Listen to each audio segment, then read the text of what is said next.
Hey guys, knowledge hunger में आपका बहुत स्वागत है। करंट अफेयर्स 2 और 3 जुलाई का एक साथ में कर रहा हूँ क्योंकि एक दिन मिस हो गया था, तो अगेन काफ़ी कुछ जानने को मिलेगा। शुरू करते हैं आज का करंट अफेयर्स।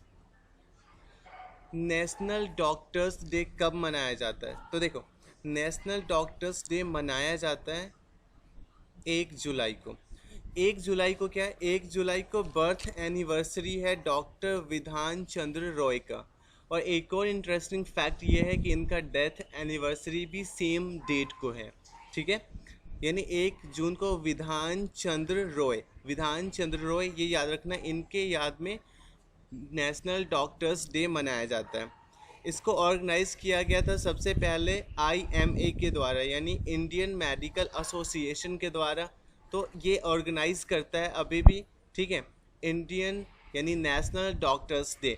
इस बार का थीम रखा गया है lesson the mortality of covid. Lesson the mortality of covid. My government corona, ये देखो, ये जो एक ऐप है, ठीक है, तो इसके आर्टिफिशियल इंटेलिजेंस के लिए इसको अवार्ड दिया गया है कॉग्स 2020।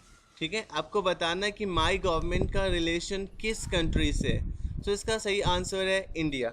देखो, इंडिया का जो माई गवर्नमेंट पोर्टल है, इसमें गवर्नमेंट की बहुत सारी स्कीम्स और इनके जो फीचर्स होते हैं, राइट, तो उसको मेंशन किया जाता है। इवन ये अपने देश में संबोधित करने जाते हैं प्राइम मिनिस्टर या कोई और अपर मिनिस्टर्स, तो ये माई गवर्नमेंट पे अपने विचार रखते हैं लोगों के लिए, राइट। तो यहाँ पे आर्टिफिशियल इंटेलिजेंस के थ्रू एक असिस्टेंस जो होता है, ठीक है, वो वर्चुअल असिस्टेंस वो डेवलप किया गया था, जिसकी वजह से कॉक्स 2020 में इन्हें अवार्ड दिया गया इंडिया को। पर्टिकुलरली बोले तो जियो हैप्टिक टेक्नोलॉजी लिमिटेड को, क्योंकि इन्होंने डेवलप किया था with the help of my government and WhatsApp एक वर्चुअल असिस्टेंट प्लेटफॉर्म, राइट, जिसकी वजह से इन्हें 2 अवार्ड मिला है। फर्स्ट अवार्ड है best innovation for covid, second है पीपल्स चॉइस कोविड-19 ओवरऑल विनर। अगेन मैं रिपीट करता हूँ, best innovation for covid, second people's choice covid overall winner. बात करें जियो हैप्टिक की, तो जियो हैप्टिक जो है इसका हेड क्वार्टर है मुंबई में, क्योंकि ये जियो का ही एक सब्सिडरी है। ठीक है, एंड कॉक्स एक्स, ये कॉक्स एक्स क्या है? कॉक्स एक्स दुनिया का सबसे लार्जेस्ट आर्टिफिशियल इंटेलिजेंस इवेंट है। ये ऐसा इवेंट है जो आर्टिफिशियल इंटेलिजेंस का है, बहुत सारी कंट्रीज पार्टिसिपेट करती है इसमें। और ये इवेंट हर साल एनुअली होता है लंदन में, लंदन यानी यूके में, जो कि है ब्रिटेन का पार्ट, बट वो ब्रेग्जिट के थ्रू अब यूरोपियन यूनियन से निकल चुका है। कोर इंडस्ट्रीज इनमें से कौन सा नहीं है? सो इसका सही आंसर है एग्रीकल्चर। देखो, अभी ये न्यूज़ में क्यों है? क्योंकि अभी मई का डेटा पब्लिश किया गया है, जिसमें ये बताया गया है कि जो इंडियन कोर सेक्टर्स हैं, ठीक है, उन कोर सेक्टर्स में जो इनका प्रोडक्शन है वो काफ़ी डिक्लाइन हुआ है 23.4% के आसपास मई में। ठीक है, तो काफ़ी सेटबैक है इंडियन इकोनॉमी के लिए। लेकिन एक इम्पॉर्टेंट पॉइंट ये है कि जो फर्टिलाइजर्स का प्रोडक्शन है, ठीक है, ये इसमें ग्रोथ हुआ है, लेकिन अदर जो कोर सेक्टर्स हैं उनमें काफ़ी डिक्लाइन हुआ है, और सबसे ज़्यादा डिक्लाइन हुआ है स्टील प्रोडक्शन को। देखो, बात करें कोर सेक्टर्स की, तो कोर सेक्टर्स में आते हैं coal, crude oil, natural gas, refinery products, fertilizers, steel, cement and electricity. प्रधानमंत्री ने अनाउंस किया कि प्रधानमंत्री गरीब कल्याण अन्न योजना, ठीक है, इसको एक्सटेंड किया जाएगा 5 महीने और के लिए। ये तब तक रहेगा नवंबर 2020 तक। तो प्रधानमंत्री गरीब कल्याण अन्न योजना का उद्देश्य क्या था? तो इसका सही आंसर है राशन, फ्री राशन लोगों को प्रोवाइड करना। देखो, इनिशियली जो था इसका डेडलाइन था अप्रैल 2020, जिसमें 3 महीना फ्री राशन का व्यवस्था किया गया था इंडियन गवर्नमेंट के द्वारा, राइट। लेकिन अब इसको 5 महीने और एक्सटेंड कर दिया गया है, और ये अब नवंबर 2020 तक लागू होगा। इसके लिए जो टोटल बजट रखा गया है वो करीब 1.5 लाख करोड़ यानी 1.5 लाख करोड़ का बजट रखा गया है, जिसमें जितने भी फैमिलीज है उसके हर एक मेंबर को, मैं बात बोल रहा हूँ हर मेंबर को, उस फैमिली के 5 kg राइस या वीट यानी 5 किलो गेहूं या चावल देने का, और 1 किलो दाल देने का। पर 1 किलो दाल पर फैमिली है, और 5 किलो चावल या गेहूं ये हर मेंबर को है। तो ये व्यवस्था किया गया, ये प्रावधान किया गया प्रधानमंत्री गरीब कल्याण अन्न योजना के एक्सटेंशन में। 750 मिलियन अमेरिकन डॉलर कोविड-19 इमरजेंसी रिस्पॉन्स प्रोग्राम के लिए एमएसएमई को, ठीक है, किसने प्रदान किया है? इंडिया में। तो ये प्रोवाइड किया गया है वर्ल्ड बैंक के द्वारा। देखो वर्ल्ड बैंक का जो फिनेंशियल आर्म है जो लोन प्रोवाइड करती है वो है आईबीआरडी, यानी international bank for reconstruction and development, IBRD. इसका हेडक्वार्टर है वर्ल्ड बैंक का वाशिंगटन डीसी में, जो कि अमेरिका का कैपिटल भी है, और इसके चेयरपर्सन है डेविड मालपास। हमारा घर हमारा विद्यालय कैंपेन किस स्टेट में या यूनियन टेरिटरी में शुरू किया गया है? सो इसका सही आंसर है मध्य प्रदेश।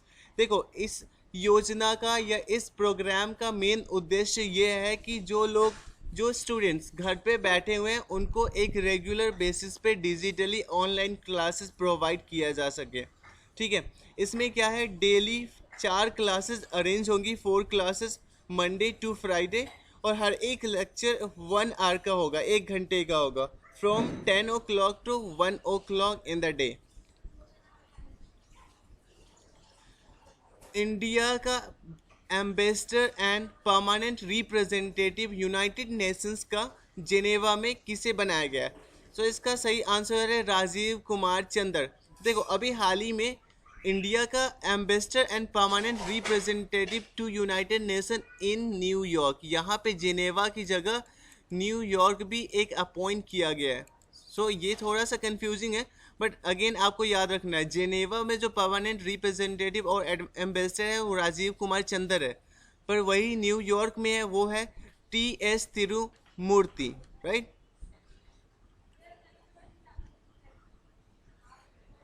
किसे अगेन वो रिपीट हो गया।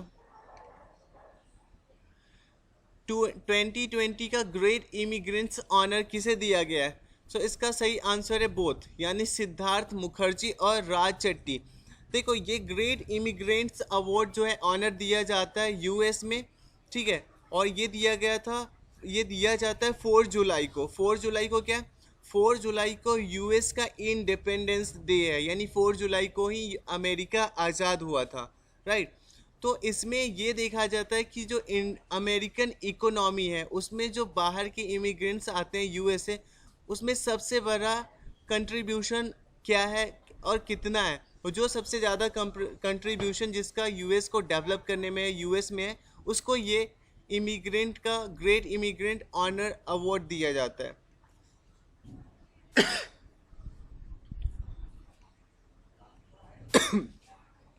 नाफ्टा 2.0 हाल ही में इफेक्ट में आया है 1 जुलाई 2020 को।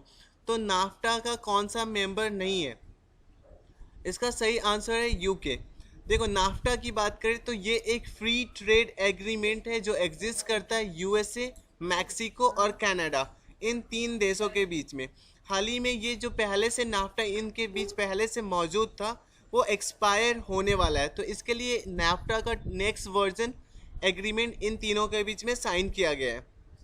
नाफ्टा का फुल फॉर्म होता है north Atlantic free trade agreement. प्रधानमंत्री मत्स्य संपदा योजना का बजट कितना रखा गया है? सो इसका सही आंसर है 20,000 करोड़, 20,000 करोड़ प्रधानमंत्री मत्स्य संपदा योजना का बजट रखा गया है। देखो ये योजना क्या है, ये योजना बेसिकली इस उद्देश्य से रखा गया है क्योंकि इंडिया में जो मत्स्य है यानी फिश एग्रीकल्चर है उसके प्रोडक्शन को हाई करने के लिए, राइज करने के लिए, इसके अंतर्गत ये सरकार का एस्टिमेशन है, इस योजना के अंतर्गत 55 लाख जॉब यानी 55 लाख जॉब क्रिएट होगा और around 7 million tonne fish production किया जाएगा आफ्टर दिस योजना, राइट।